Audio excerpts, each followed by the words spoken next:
விதைப்பு, உலர்த்துதல், பூச்சி விரட்டி அடித்தல், உப்பளப் பணிகள், செங்கல் சூளை பணிகள், பொதுப்பணிகள், சாலை போடுதல், கட்டிடப் பணிகள், வண்ணம் தீட்டுதல் அனைத்து பணிகளுக்குமான வானிலை முன்னறிவிப்பு 2025 ஏப்ரல் 21 திங்கட்கிழமை அதிகாலை நிலவர ஆய்வறிக்கை. அதிகாரப்பூர்வ வானிலை அறிக்கைக்கு இந்திய வானிலை ஆராய்ச்சித்துறை அறிக்கையை பார்க்கவும். தற்பொழுது மழை பொழிவோட காற்று குவிதல் இயற்கை அமைப்பு கேரள எல்லையோரத்திலையும் மேற்கு தொடர்ச்சி மலைப்பகுதிகளிலையும் தென் மாவட்ட பகுதிகளில் ஒரு சில இடங்கள்லையும் பெரும்பாலும் கர்நாடக எல்லையோரம் கர்நாடக பகுதிகளில் வட உள் மாவட்ட மலைப்பகுதிகளில் மரங்கள் நிறைந்த பகுதிகளில் மட்டும் கொடுத்து வருகிறது. அதுவும் நேற்றைக்கு தென் மாவட்டத்தில் ஒரு சில இடங்களில் மட்டும் பெய்துவிட்டு கர்நாடக கேரள பகுதிகளில் நல்ல மழை பொழிவை கொடுத்தது. இன்றைக்கும் அதேபோல் கர்நாடக கேரள பகுதிகளில் நல்ல மழை பொழிவை கொடுக்கும். ஆந்திர பிரதேசம், தெலுங்கானா, ஒடிசா போன்ற பகுதிகளில் கர்நாடகாவை மையமாக வைத்து காற்று குவிந்து மழைப்பொழிவை ஏற்படுத்தியது. இன்றைக்கும் பொழுது விடியும் வரைக்கும் அந்த மழைப்பொழிவு நீடித்து இப்பொழுதுதான் கடற்பகுதியை நோக்கி விலகி இருக்கிறது. மீண்டும் மழைப்பொழிவு தொடங்கி இன்றைக்கும் கர்நாடக எல்லையோர மாவட்டங்கள், கர்நாடகா கேரள எல்லையோர மாவட்டங்கள், கேரளா மேற்கு தொடர்ச்சி மலைப்பகுதிகளுக்கு மழை இருக்கும். தென் மாவட்டங்களில் ஒரு சில இடங்கள் இருக்கும்.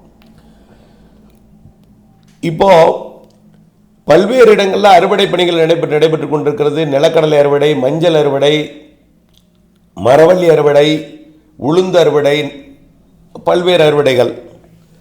இப்போ அறுவடைக்கு பெரிதாக இடையூறு கொடுக்கலை. ஏன்னா மஞ்சள் அறுவடைக்கு கூட இடைவெளி கொடுத்துருக்கு. கர்நாடக எல்லையோரத்தில் கோபிச்செட்டிப்பாளையம் மற்றும் பன்னாரி, சத்தியமங்கலம் போன்ற பகுதிகளில் மழைப்பிடிப்பு இருந்தாலும் தெற்கே மழை இல்லை, ஈரோட்டில். ஆனால் இது நீண்ட காலம் இப்படியே இருக்காது. ஓரிரு நாட்கள் மட்டுமே இந்த இடைக்கால அமைப்பு மாறி இருக்கும். கர்நாடகா பகுதிகளில் பொழிவது, கேரளா பகுதிகளில் பொழிவது மட்டும் ஓரிரு நாள் இருக்குமே தவிர தொடர்ந்து இப்படியே இருக்காது. 22, 23ஆம் தேதி இன்னும் கொஞ்சம் உள்ளே வந்து பழையபடி மலைகள் இருக்கக்கூடிய மரங்கள் இருக்கக்கூடிய இடத்துல மழை பொழிவு கொடுக்கும். 22, 23ஆம் தேதி வங்கக்கடலோரம் கூட ஒரு இடங்களில் தூறலாம்னு சொல்லியிருக்கிறேன். அது ரொம்ப நேரம் பெய்யாது. இப்போ இதெல்லாம் அறுவடை எதுவும் பாதிக்காது. இருந்தாலும் 28ஆம் தேதிக்கு மேல் காற்றிலே போக்கிலே எல்லாமே மாற்றம் ஏற்பட போகிறது. 28ஆம் தேதிக்கு மேல். இப்போ 27ஆம் தேதி வரைக்கும் தான் இந்த மாதிரி கேரள எல்லையோரம், கர்நாடக எல்லையோரம், கேரளாவில், கர்நாடகாவில், மேற்கு மாவட்டங்களில், தமிழ்நாட்டில், தென் மாவட்டங்களில் ஓரிரு இடங்களில் இப்படி மலைகள் இருக்கக்கூடிய சேலம், நாமக்கல், கிருஷ்ணகிரி, தருமபுரி, ஈரோடு போன்ற பகுதிகளில் மழைப்பொழிவை ஏற்படுத்தி கொண்டிருக்கு. 28ஆம் தேதியிலிருந்து உள்ளேயும் வந்து மழைப்பொழிவை கொடுக்கும். இன்னும் கிழக்க வரும். மழைப்பொழிவுக்கு சாதகம் ஏற்படும் கிழக்கே. அதாவது கல்வராயன் மலைப்பகுதிக்கு மேற்கே பெய்யும் மழை கல்வராயன் மலைப்பகுதியை ஒட்டியும் கிழக்கையும் பொழியும். திருவண்ணாமலை, கல்வராயன் மலைப்பகுதி, கள்ளக்குறிச்சி மாவட்ட பகுதி, அப்படியே கடலூர் மாவட்ட மேற்கு பகுதி, அப்படியே பெரம்பலூர் மாவட்ட பகுதி, திருச்சி மாவட்ட வடக்கு பகுதின்னு 28ஆம் தேதியிலேருந்து மழை வரும். அங்கெல்லாம் புதுக்கோட்டை மாவட்ட உள்பகுதி, சிவகங்கை மாவட்ட மேற்கு பகுதி, இப்படி விருதுநகர் மாவட்டத்தோட மத்திய பகுதி ஏற்கனவே பொழிந்து கொண்டு தான் இருக்குது. இன்னும் கொஞ்சம் கூடுதல் பரப்பில் இருக்கும். விருதுநகர் மாவட்டத்துக்கெல்லாம் நேற்றைக்கு நல்ல மழை பொழிவு கொடுத்துருக்கு. கோவில்பட்டி உள்ளிட்ட தூத்துக்குடி மாவட்ட பகுதிக்கும் கொடுத்துருக்கிறது. இந்த நிலையில் 28ஆம் தேதிக்கு பிறகு கடலோர மாவட்டங்களுக்கும் உள் மாவட்டங்களுக்கும் மழைப்பொழிவை கொடுக்கும். மே 1 6ஆம் தேதி 7ஆம் தேதி வரைக்கும் கிழக்கு காற்று மற்றும் உயரழுத்த காற்று இணைவின் காரணமாக கடலோரத்திற்கும் கொடுக்கும், உள் மாவட்டங்களுக்கும் கொடுக்கும், மேற்கு தொடர்ச்சி மலைக்கும் கொடுக்கும், மேற்கு மாவட்டங்களுக்கும் கொடுக்கும், கேரளாவிற்கும் கொடுக்கும், கர்நாடகாவிற்கு கொடுக்கும், மேற்கு வட உள் மாவட்ட பகுதிகளுக்கும் கொடுக்கும். வட கடலோரம் மட்டும் கொஞ்சம் போராடி மழைப்பொழிவு ஆங்காங்கே ஒரு சில இடங்களில் கொடுக்கும். அதுவும் முற்றிலுமா இல்லை என்று சொல்வதற்கு இல்லை. திடீர்னு எப்படி சென்னையில் 16 சென்டிமீட்டர் ஒரே நாளில் கொடுத்தது, ஏதேனும் ஒரு மாநிலையில் ஒரு மாற்றம் ஏற்படும், தலைகீழ் மாற்றம் ஏற்படும், நிச்சயமாக நடக்கும். ஆகவே மழைப்பொழிவு எங்கும் எப்பொழுதும் இருக்கலாம். 28ஆம் தேதிக்கு அப்புறம் மாற்றங்களுடன் ஏற்பட போகிறது படிப்படியாக வானிலை. 1ஆம் தேதியிலிருந்து மேலும் கூடுதல் மாற்றங்கள், கடலோரமும் மழைப்பொழிவு கிடைக்கும். 2வது வாரத்திலிருந்து மே 2வது வாரத்திலிருந்து தாழ்வு நிலைகள் பகுதிகள் வர வாய்ப்பு இருக்குது. கண்டிப்பாக 10ஆம் தேதி மே 10க்கு மேல் மே இறுதிக்குள், அதாவது அந்த 20 நாளில் 2 அல்லது 3 நிகழ்வுகள் இருக்கிறது. குறைந்தபட்சம் 2 நிகழ்வுகள் வலுவான நிகழ்வு மழைப்பொழிவை தர இருக்கிறது. ஆக நல்லா புரிஞ்சுக்குங்க. நல்ல ஒரு வாய்ப்பு கொடுத்துருக்குது. பெரிய அளவிலே பரப்பிலே மழை இல்லை. அறுவடைக்கு ஒரு சாதக அமைப்பு. இந்த சாதக அமைப்பு 27ஆம் தேதி 28ஆம் தேதி வரை இருக்கும்.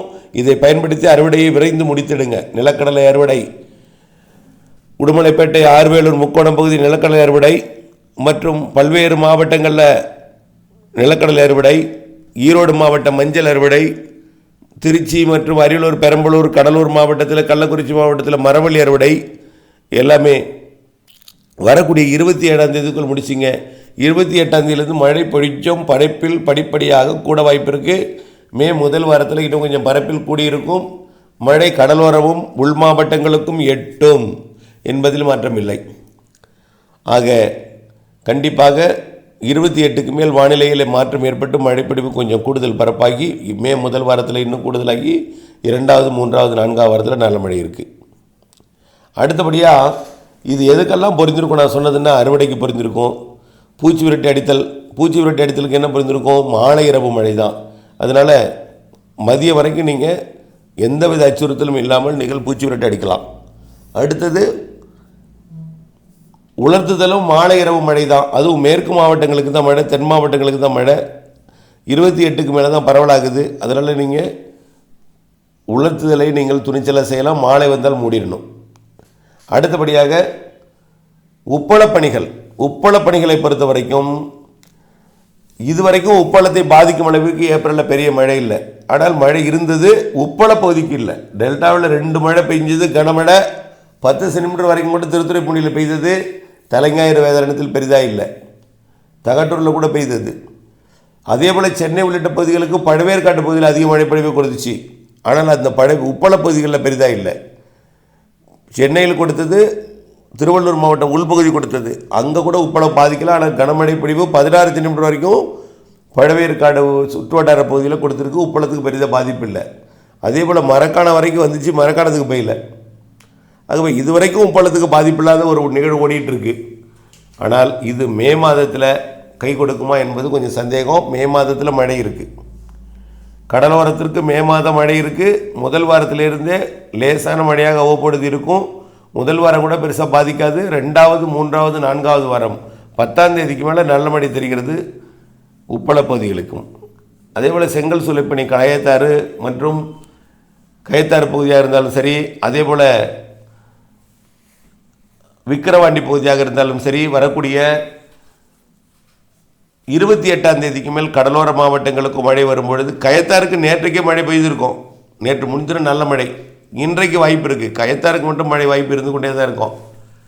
ஆனால் வடவுள் மாவட்ட பகுதிகளுக்கு 28லேருந்து மழை வாய்ப்பு இருக்குது. நிச்சயமாக மே முதல் வாரத்தில் மழை இருக்குது அவ்வப்பொழுது. எல்லாம் மாலை இரவு மழை தான். மதியத்துக்கு மேலே பெய்கிற மழை தான், மாலை இரவு மழை தான். ஆகவே மழைப்பொழிவு முதல் வாரத்திலேருந்து இருக்குது. அது வரைக்கும் பெரிதாக இருக்காது. ஆனால் கயத்தாருக்கு மட்டும் தினசரி இருக்கும். நேற்றைக்கு ஒதுக்கியிருந்தாலும் நேற்று முன்தினம் பெய்தது, இன்றைக்கு வாய்ப்பு இருக்குது. ஆகவே அனைத்திற்குமே நீங்கள் மழை வாய்ப்பு 28க்கு மேல் கொஞ்சம் கூடும். மே முதல் வாரத்தில் கொஞ்சம் கூடியே இருக்கும், ஒதுக்கி கூடியிருக்கும். ஆனால் 2வது, 3வது, 4வது வாரத்தில் நல்ல மழை இருக்குது என்பதை நினைவில் கொண்டு உங்களுடைய பணிகளை திட்டமிட்டுக் கொள்ள அன்போடு கேட்டுக்கொள்கிறேன். நன்றி.